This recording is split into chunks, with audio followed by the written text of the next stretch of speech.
La chirurgie de la valve mitrale. La valve mitrale est une des 4 valves qui séparent les cavités cardiaques et empêche le sang de circuler dans le mauvais sens. Elle se trouve entre l'oreillette gauche et le ventricule gauche.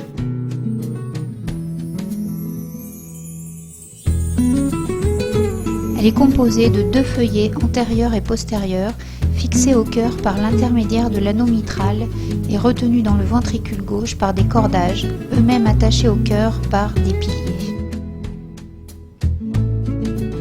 L'altération de la valve mitrale peut être soit un rétrécissement, et dans ce cas, il faut en général la remplacer par une prothèse mécanique ou biologique, mais le plus souvent il s'agit d'une insuffisance avec un défaut de fermeture. Il existe alors un reflux sanguin anormal dans l'oreillette gauche.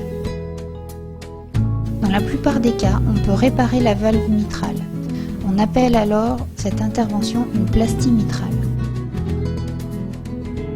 Il existe plusieurs techniques, mais la plus ancienne et la plus utilisée a été décrite par le professeur Alain Carpentier dans les années 70. Elle consiste à enlever la partie de la valve qui est déficiente, à reconstituer la valve et mettre en place un anneau autour de cette dernière pour éviter la dilatation. D'autres techniques existent et celle du remplacement des cordages cassés tend à se développer.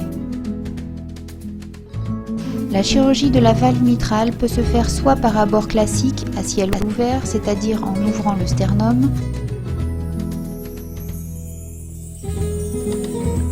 ou de plus en plus souvent par thoracoscopie. On ouvre alors par une petite incision la partie droite du thorax et on utilise une caméra pour voir la valve.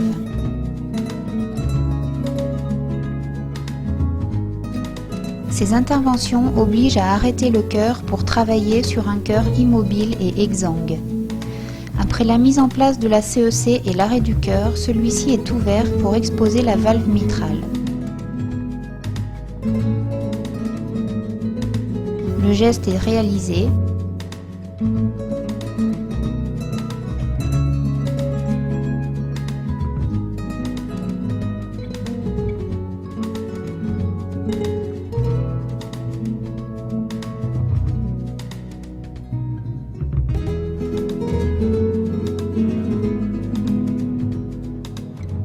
Puis le cœur est remis en charge, il reprend spontanément son activité. La réparation ou le remplacement valvulaire sont contrôlés par une échographie et la CEC est arrêtée. Après la mise en place d'un drainage, les incisions sont fermées.